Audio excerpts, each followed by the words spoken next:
नमस्कार मित्रांनो, स्वागत आहे तुमचं माझ्या नवीन एका ट्रॅव्हल व्हिडिओमध्ये. आपण मागच्या व्हिडिओपासून कोल्हापूर सिरीज स्टार्ट केली होती. कोणी आधीचा व्हिडिओ पाहिला नसेल तर प्रथम तो व्हिडिओ पाहून घ्या, म्हणजे तुम्ही या सिरीजसोबत स्वतःला रिलेट करू शकाल. तर आपण कोल्हापूर सिरीजची सुरुवात ही कण्हेरी मठापासून केली होती आणि तिथून आपण आलो आहोत महाराष्ट्रातील 3.5 शक्तिपीठामधील महत्त्वाचे शक्तिपीठ मानले जाणाऱ्या श्री महालक्ष्मी अंबाबाई मंदिराकडे.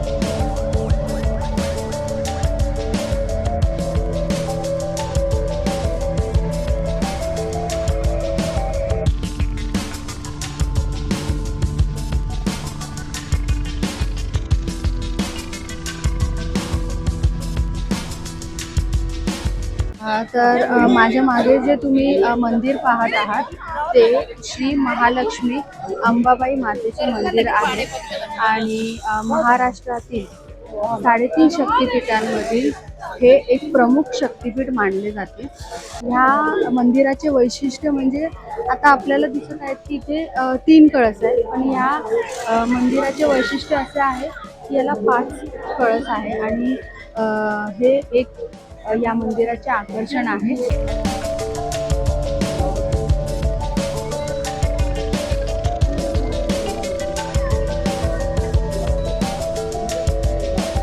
ज्या वेळेला एंटर होतो तर इथे बाजूला भजन वगैरे चालू आहे, तर एक मस्त अशी पॉझिटिव्ह वाईब येते त्या भजनामुळे आणि एकंदर वातावरण इकडचं खूपच प्रसन्न आहे. इथे थोडंसं आता असं बांधकाम सुरू आहे इकडे. पण माझ्याबरोबर आता एक किस्सा घडला की एक ताई आल्या, बोलले प्रसाद घेतला का, तर मी नाही सांगितलं कारण की आता आम्ही जाताना प्रसाद घेणार होतो. मला म्हटलं घ्या आणि त्या मला देऊन गेल्या प्रसाद. मला नाही माहिती की मलाच का दिलं म्हणून.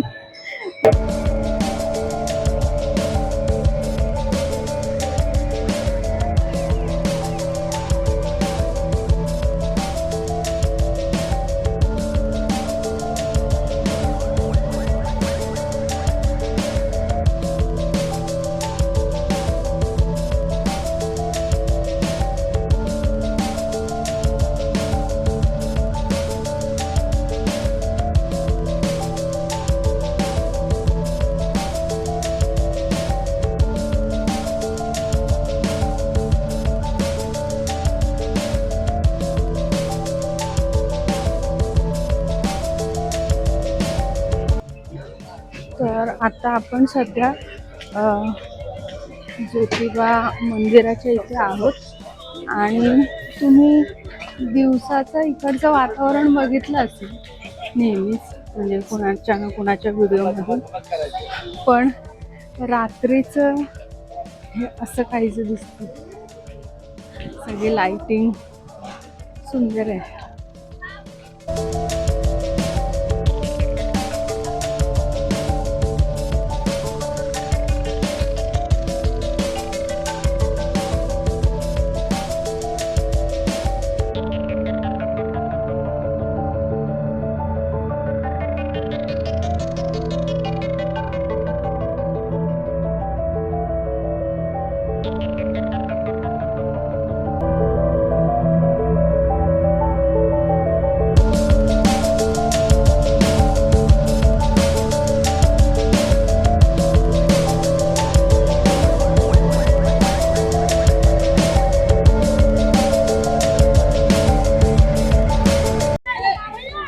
दुपारी किंवा सकाळी तुम्ही इकडचं वातावरण पाहिलं असेल उत्साही, पण संध्याकाळी किंवा रात्री सुद्धा तेवढंच उत्साही असतं.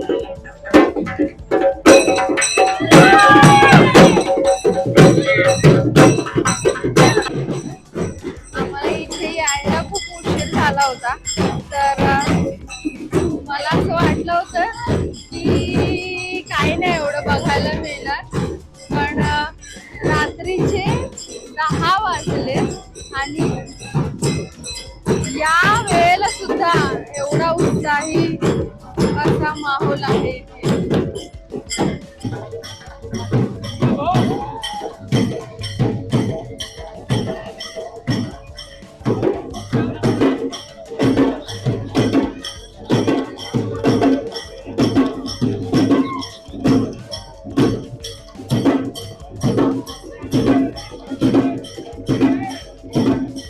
आता मी उभी आहे दख्खनचा राजा ज्योतिबा या देवस्थानामध्ये आणि कोल्हापूरपासून 17 किलोमीटर अंतरावर असलेले हे देवस्थान आणि याची उभारणी 1730मध्ये राणोजी शिंदे यांनी केली होती.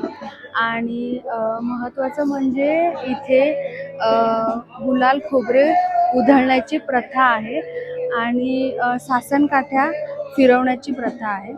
आणि गुलाल खोबरे उधळण्याची प्रथा इथे असल्यामुळे इकडचा पूर्ण परिसर जो आहे तो गुलाबी आहे.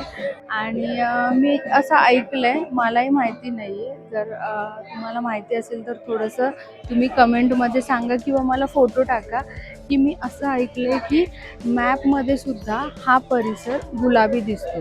तर जर तुम्हाला माहिती असेल तर तुम्ही कमेंटमध्ये याचे फोटो टाकू शकता.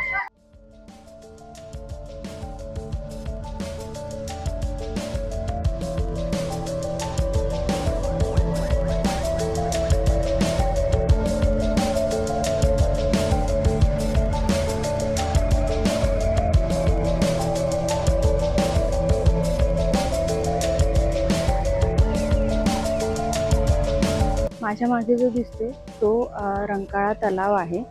आणि रंकाळा तलाव हा पहिला तलाव नव्हता, इथे दगडी खाण होती. भूकंपाच्या धक्क्यामुळे याच्या भूगर्भातून पाणी आले आणि तेव्हापासून इथे तलाव तयार झाला. शाहू महाराजांनी पुढे जाऊन या तलावाचा विकास केला. संध्याकाळच्या वेळेला इथे जी रोषणाई होते ती बघण्यासारखी असते. संध्याकाळच्या वेळेला तुम्ही इथे या, इथे रोषणाई बघून तुमचे डोळे नक्कीच दिसवते.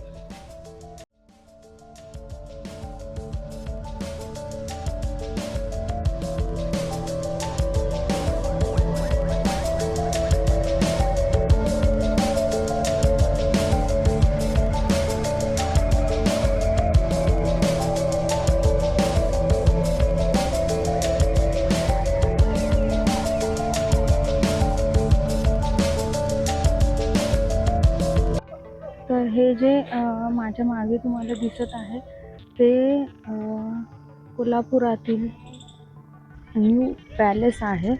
आणि या पॅलेसमध्ये छत्रपती शाहू महाराजांच्या जीवनावर आधारित त्यांचे फोटोज, त्यांनी वापरलेल्या वस्तू, हत्यारं आणि त्याचप्रमाणे त्यांनी लहानपणापासून ते कार्यकाळ त्यांचा जेवढा होता तर तेवढ्या काळात जेवढे त्यांचे फोटो शक्य होतील तेवढे सगळे फोटो तुम्हाला या संग्रहालयात बघायला मिळतील.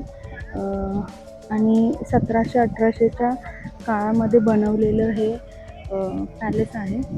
विशेष म्हणजे मला जे आवडलं ते मी तुम्हाला सांगते की छत्रपती शाहू महाराजांना शिकारीचे खूप वेड होते.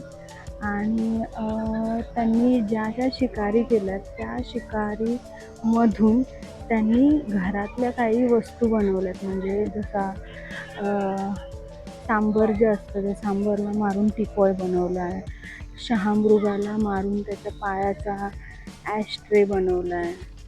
त्याच्यानंतर भरपूर असे प्राणी आहेत. गेंड्याच्या पायाचा टिपॉय बनवला आहे. परत गेंड्याच्या दातांचा ग्लास बनवला आहे, म्हणजे कपासारखा ज्याला हँडल असेल असा. तर असे खूपशा अशा गोष्टी आहेत ज्या इंटरेस्टिंग आहेत, ज्या कधी पाहिल्या नसतील. तर अशा वस्तू इथे पाहायला मिळतात. आतमध्ये फोटोग्राफी व्हिडिओग्राफी अलाउड नाही आहे, त्याच्यामुळे व्हिडिओज वगैरे फोटोज वगैरे नाही काढू शकले. पण खूप छान एक्सपिरियन्स आहे हा. आणि तिकीट पण एवढी नाही आहे, 50 रुपये तिकीट आहे. गोल्ड पॅलेस जे आहे त्यांचं ते आत्ता सध्या तिथे काहीच नाही. श्री महालक्ष्मी मंदिर आहे त्याच्या बाजूलाच त्यांचं ओल्ड पॅलेस होतं, त्या जागेवर आता सध्या काहीच नाही आहे. तर त्याच्यामुळे ते पाहायला नाही मिळत. पण न्यू पॅलेसमध्ये त्यांच्या सगळ्या आधीच्या वस्तू फोटोज वगैरे हे सगळं तुम्हाला इथे पाहायला मिळेल. तर हा व्हिडिओ आपण इथेच संपवत आहोत. पुढच्या व्हिडिओमध्ये तुम्हाला पन्हाळगडाचे दर्शन घडणार आहे. तर आपण आता पन्हाळगडाच्या पहिल्या स्पॉटला आहोत. बापरे, सिरियसली कसं काय? उंची किती? 3000 किती बोललात? 3127 फुटांवर गड आहे हा. आणि अवघ्या 5 फुटांवर विहिरीला पाणी आहे. म्हणजे हे एक मोठं आश्चर्यच आहे खरं तर.